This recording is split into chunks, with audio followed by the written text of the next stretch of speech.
Olá pessoal, eu sou Flanker Thaís do canal Historiando a Verdade e eu vim aqui falar hoje, gravar hoje, né, a respeito do dia 31 de março de 1964, que amanhã completará 55 anos do golpe militar de 1964, tá? O golpe militar sobre a ameaça, né, ameaça de uma possível invasão comunista ou ditadura comunista no Brasil. Justifica-se isso, né? E a classe média brasileira, juntamente com partes da Igreja Conservadora Católica, juntamente com a elite brasileira, para se dar o golpe, né? E o que acontecia naquela época, né? O grande comunista achado por eles era Jean Goulart, que era o presidente da República, eleito como vice e que tinha assumido o cargo depois da renúncia de Jânio Quadros. Mas qual era a ameaça comunista, né? A ameaça comunista foi a propositura das reformas de base, propostas, né, feitas por Jean Goulart, que nada mais era do que reformas de base. Era a reforma agrária, da terra para quem precisa, né? Nós sabemos hoje que nós temos 160 milhões de áreas, 160 milhões de hectares de áreas devolutas, ou seja, improdutíveis no Brasil, e permanecem improdutíveis, né? Nós temos hoje 1% da população agrícola, dos grandes produtores agrícolas, detém 47% de todas as áreas cultiváveis no Brasil. E, por outro lado, nós dependemos da agricultura familiar para colocar comida em nossas mesas, tá?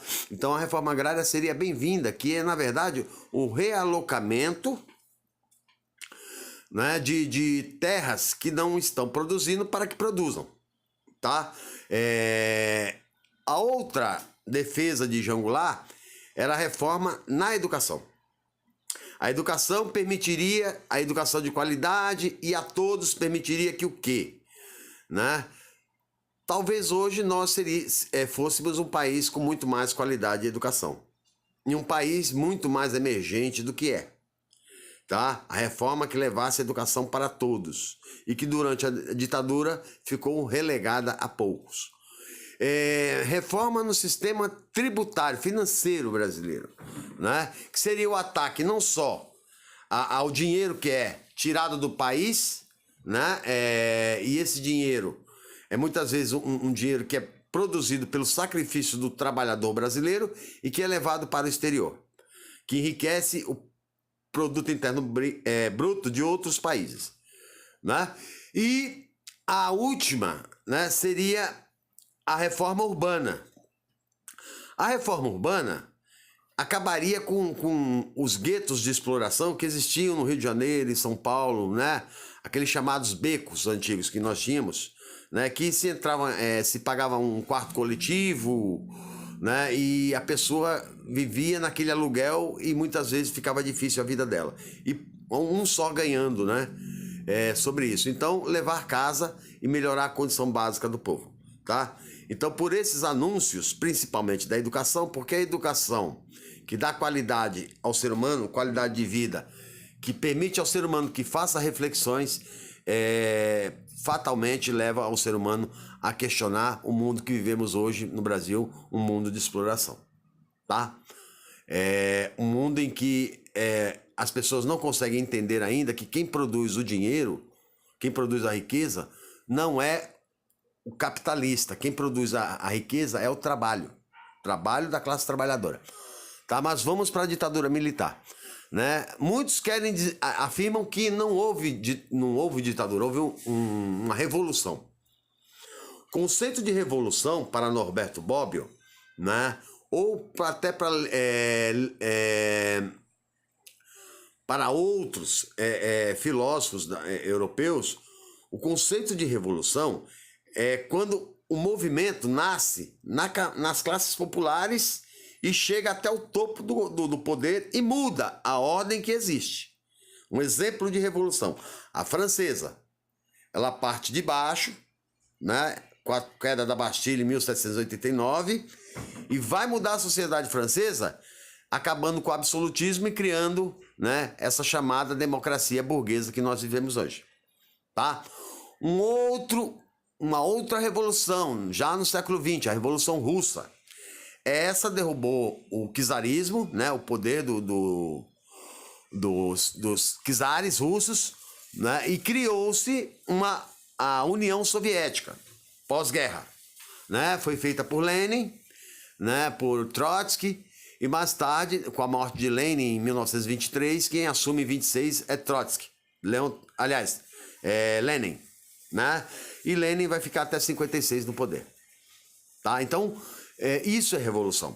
Agora, golpe é o que nasce de cima para baixo e não muda nada e mantém a sociedade conservadora e mantém os seus valores de exploração que já existiam na época no Brasil de 1964. Tá? Então, não aceitar que houve uma ditadura é ir contra a própria história escrita e conhecida internacionalmente. A nossa história é conhecida internacionalmente e é chamada de ditadura. Tá? A ditadura durou aqui de 1964 até 1985. 5 presidentes por ela passaram, né? O povo empobreceu, mas a elite ganhou. Né? Quando a gente fala assim, milagre econômico houve na ditadura, houve milagre econômico. Né? Mas quem lê esses livros aqui, que são os livros do Hélio Gaspari, vai entender, por exemplo, a famosa frase do ministro da Fazenda Delfim Neto da época. É preciso deixar o bolo crescer para repartir. Só que esse bolo cresceu e nunca foi repartido com a classe trabalhadora. Tá? Ao contrário, ele foi tirado. O milagre econômico que ocorreu na ditadura de 64 a 73, né, ela trouxe, em média, 10% de PIB, de crescimento do PIB ao ano ao Brasil. No entanto, as pesquisas que temos hoje, que sabemos hoje sobre a ditadura, desses 70%, desses 100%, desses 10% de PIB, 70% do lucro ficou na mão da elite ou da classe média. E a classe trabalhadora não ficou com nada, ao contrário, empobreceu. Tá? E vão criar-se alguns artifícios até para fragilizar o mundo do trabalho. Por exemplo, muita gente fala, mas a ditadura criou o Fundo de Garantia. Criou, realmente criou. Mas o Fundo de Garantia surgiu com a necessidade de se substituir o emprego que tinha, o emprego que o patrão não podia mandar embora, que era um emprego estável.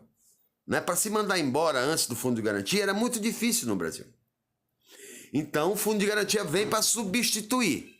Tá? Substituir de que forma? Né? Você cria um fundo para quando o trabalhador ficar desempregado, ele vai ter como sobreviver. Tá? Mas, na verdade, era para substituir um emprego, né? Um emprego que tinha, me foge a palavra agora, um emprego que tinha estabilidade. Tá? Então depois, e deixaram as duas opções. Só que essa opção de estabilidade ela foi sumindo aos poucos. Por quê? Porque o trabalhador ia fichar e o patrão perguntava, você quer emprego estável ou quer com fundo de garantia? Se o cara optasse pelo estável, o patrão ia dizer, olha, nesse tipo de contratação não temos mais vaga, só no com fundo de garantia. Por quê? Para facilitar a demissão. E que isso faz efeito nos dias de hoje, com a reforma da Previdência. Porque se o trabalhador hoje brasileiro não é estável, ele contribui em 12 meses, a média do povo brasileiro é 9 meses por ano. Então, por exemplo, a reforma proposta, 40 anos de trabalho, o cara leva 52 para contribuir 40 anos. Eu vou falar numa outra gravação sobre o sistema previdenciário, mais algumas coisas que eu andei lendo sobre isso, estudando, né? E é uma coisa muito cruel, tá? A ditadura militar ela começa a acabar já com a anistia em 1979, né? E talvez seja um grande erro do Brasil dar uma anistia, mas tinha que aceitar, porque quem estava propondo era o Estado ditador e o Estado era mais forte. A anistia perdoa os crimes de guerra, né, dos militares, para poder se perdoar os anistiados. E aí eu vou deixar embaixo depois, como eu já deixei na outra live, na outra gravação, né? Como que se agia a ditadura e qual era a perseguição que acontecia. Mas tenha certeza, por exemplo, os mais reprimidos na ditadura foram os que lutaram pela democracia e muitos pagaram com a vida, como é o caso de Vladimir Herzog, né, o jornalista, como é o caso de Frei Tito de Alencastro, que se suicidou, e muitos outros, dezenas, centenas, talvez milhares, quem sabe, né? A gente nunca vai conseguir descobrir. Talvez, quem sabe, descubra, mas é muito difícil. E as torturas. A ditadura marcou-se muito pelas torturas. Tem um filme para ser lançado no Brasil do Marighella, Carlos Marighella. Esse homem foi morto com mais de 50 tiros pelas costas. Tá? Torturas que incluíam colocar-se ratos, camundongos, no ânus de mulheres, né, para que o rato comesse o intestino da mulher. Ditadura baseada em torturas como estupro, baseada como choque na cadeira do dragão, ditaduras na tortura como pau de arara, né? Como bater em mulheres casadas até a exaustão e chamar os filhos para verem elas nuas se defecando, se mijando. Torturas que incluíam assassinatos. Torturas que deixavam as pessoas com graves problemas mentais. Choques elétricos que eram dados no ânus, na vagina, no pênis, na orelha, na língua, nos olhos, né? Cuja pessoa chegava a desmaiar, a vomitar. Mulheres que foram mortas, segundo a ditadura, por tiroteio, e quando você ia procurar o corpo no DOI-CODE, a mulher tinha os bicos do seio arrancados, os olhos saltados para fora, né? A parte da pele do crânio arrancada, né? Fraturas expostas, mordidas pelo corpo todo, mas nenhum tiro. Mas segundo a ditadura, ela havia sido morta em tiroteio. Tá? Então eu não posso me conceber como um ser humano, né, que dou respeito à vida e que respeita a minha vida, e se eu respeito a minha, eu tenho que respeitar a dos outros. Eu não me concebo como ser humano, as pessoas que aceitam, né, não concebo na lista de ser humanos, pessoas que aceitam que isso era normal. Porque muitas vezes quando eu escuto isso em meios de comunicação ou nas próprias mídias sociais, a primeira pergunta que eu faço: e se fizessem isso, estuprasse a sua esposa, o que você faria? Ou a sua filha? Você teria a mesma opinião? Se colocasse um camundongo no ânus da sua filha, você teria a mesma posição? Se torturasse seu pai até morrer, você teria a mesma posição? Mas como foi a dos outros, tudo bem? Isso é ético? É moral? É normal? Você pensar na desgraça dos outros e não no bem-estar comum, não é? E por fim, a ditadura, quando sai em 1985, que assume o primeiro governo não eleito diretamente, né, porque a emenda Dante de Oliveira não passa no Congresso, o colégio eleitoral vai disputar Paulo Maluf e Tancredo Neves. E Tancredo Neves se elege presidente pelo colégio eleitoral, mas nunca assume o cargo e morre em 21 de abril de 85, tá? Sendo iniciado então o governo Sarney, que a primeira atitude que tomou foi chamar um colégio, né, constituinte, chamar uma Assembleia Nacional Constituinte para se criar a Constituição de 1988, tá? Essa chamada nossa Constituição Cidadã, tá? Que dá para se ligar também, que eu vou voltar a falar da Previdência, dos capítulos 194 e 195 da Constituição. Mas essa Constituição, ela abriu espaço para quê? Educação para todos, que na ditadura não tinha. Tanto que o número de analfabetos da ditadura, até 1985, chega a 50% no Brasil. Tá?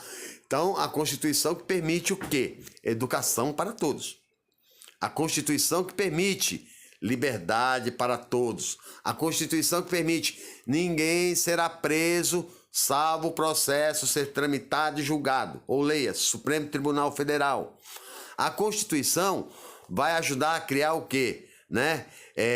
O fim da violência, inclusive policial. Que quem conhece, na época da ditadura, tem uma grande história, a história da Rota 66, a história da Polícia que Mata. Ela trabalhou na época, né, da ditadura militar. Inclusive, eu vi uma entrevista de um dos comandantes dela, que era o capitão Conte Lopes, que era tenente na época, ele dizendo que eu só matei bandido. E aí, se eu tivesse no programa naquele momento, eu perguntaria para ele, mas o tenente, você não matou o maior bandido de São Paulo, que era o Paulo Maluf, o governador, seu chefe. Você só matou pobre, preto, pessoas de gueto, né? Inclusive, a maioria que você matou sobre a alegação de serem bandidos, nem 5% tinham passagem na polícia. E que você diz que morreu em tiroteio, eu nunca vi tiroteio, o capitão, com pessoas morrendo com tiro na nuca. Eu nunca vi, por exemplo, na educação, como hoje a educação é um direito, então o aluno tem direito. Na ditadura, um diretor podia expulsar um aluno da escola. E aí nunca mais ele estudava. A escola não era para todos. Então, a ditadura acabou e a reconstrução democrática leva anos para acontecer.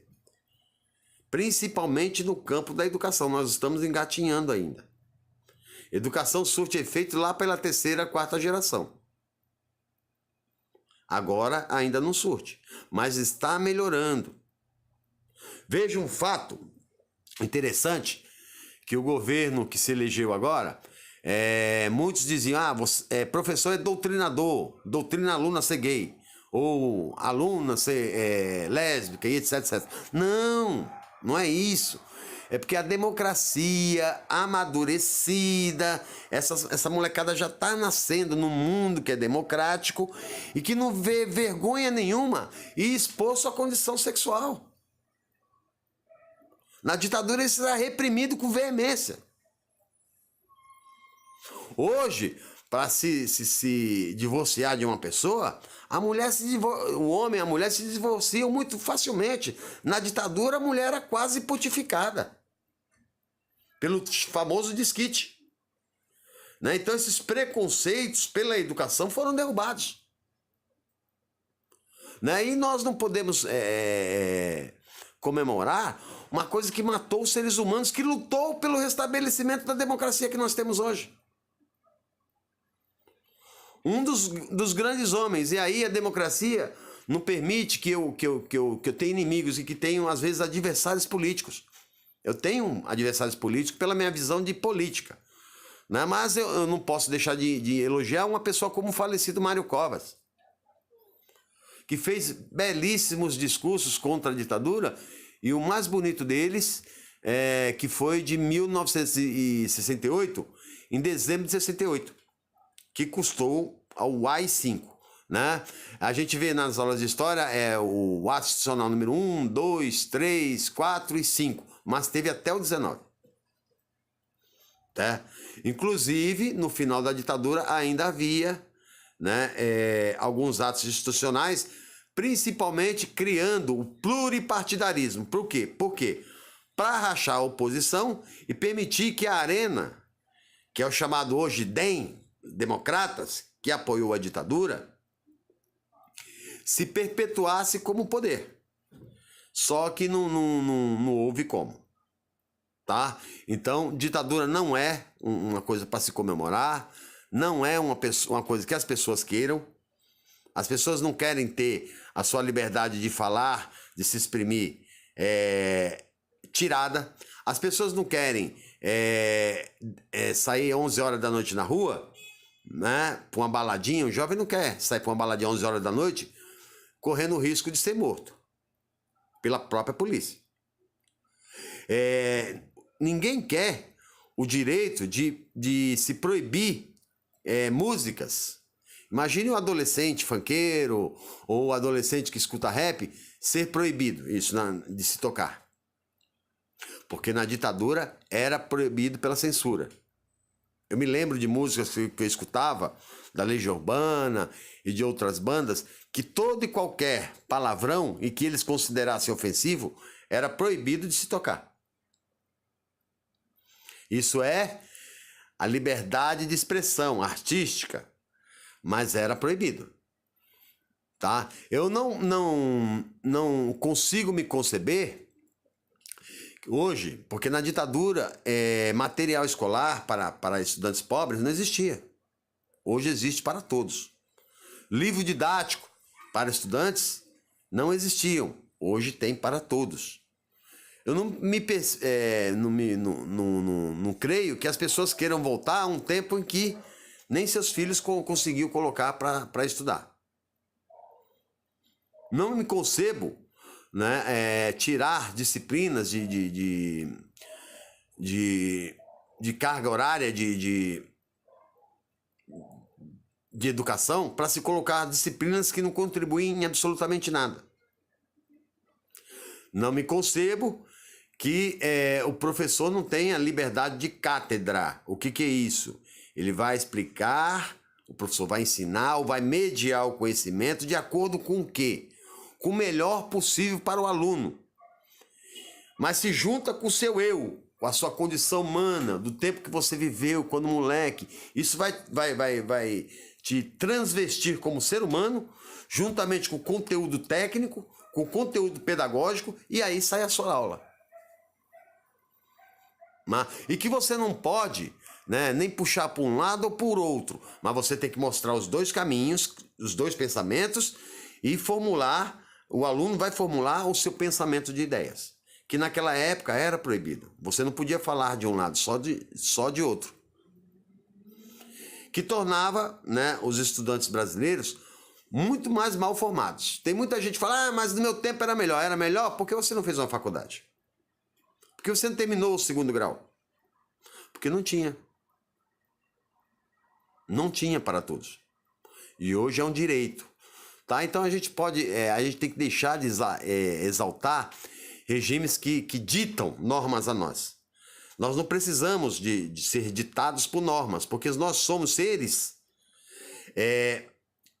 condicionalmente capazes de tomar o seu próprio destino. Você não precisa de um ditador, de um general, de uma pessoa que sob mão de ferro, governe a sua vida. Você é capaz de governar o seu próprio futuro. Mas você tem que traçar metas, tem que pensar em objetivos, tem que pensar em uma série de coisas para que você tenha um futuro bom ou não. Tá? Então esse era o recado, eu refuto veementemente, porque até o ministro das Relações Exteriores acreditar que não houve golpe militar, a ONU condenou. A ONU condenou. Falou, não, houve sim golpe militar no Brasil. Né? O mundo todo sabe. Todos os livros de história são unânimes em dizer, houve golpe de Estado. Aí por causa de Olavo de Carvalho, né, que é o guru desses caras, Olavo de Carvalho que não terminou o ensino fundamental, dizer que não houve golpe, quem é ele para dizer isso? Né? Sendo que está em todos os livros de história, não só brasileiros, mundiais. Quando você lê Era dos Extremos, do Hobsbawm, esse livro aqui, esse livro vai falar das ditaduras na América. E que foram sanguinárias. A de Pinochet, sanguinária. E foi no mesmo momento que as ditaduras explodiram na América do Sul. A de Pinochet, a de Stroessner, a Argentina, né? A de Pinochet ela foi tão cruel que ela chegou a matar o presidente Salvador Allende em 11 de setembro de 73, dentro do Palácio Presidencial La Moneda. Foi bombardeado e ele morreu lá lutando pela democracia. A de Stroessner, no Paraguai, que outro dia o presidente Bolsonaro disse que ele era um grande estadista. O Stroessner Ele morreu aqui no exílio. Ele era corrupto, assim como a ditadura brasileira também era corrupta. Né? Quando ele morreu aqui, ele tinha uma fortuna avaliada em 3 bilhões. E não só isso. Ele é acusado de mais de 1.600 estupros contra menores de, pasmem, 8 a 15 anos de idade. E sem nunca ter pagado nada por isso. Tá? Então a gente tem que pensar antes de falar, refutar qualquer tipo de ditadura ou qualquer tipo de poder reacionário, qualquer tipo de poder que queira impor as vontades deles contra a sua, porque você tem liberdade e nós temos que preservar a nossa liberdade, a nossa fala, a nossa expressão, o nosso direito de ir e vir, né? E aceitar isso como um valor inalienável à sua vida. Ok, pessoal? Essa é a participação sobre ditadura militar. Eu já tinha falado numa outra live, né? Mas amanhã fazem 55 anos do golpe militar no Brasil, tá? Um abraço, quem gostou, deixa um like, né? E inscreva-se no canal, ok?